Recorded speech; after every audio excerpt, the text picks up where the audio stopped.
देवता ऐं बीजं सौः शक्तिः क्लीं कीलकम् मम चतुर्विधपुरुषार्थफलसिद्ध्यर्थे जपे विनियोगः एमित्यादिभिरङ्गन्यासकरन्यासाः कार्याः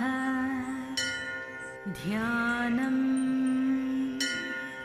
अतिमधुरचापहस्ता अपरिमितामोदबाणसौभाग्या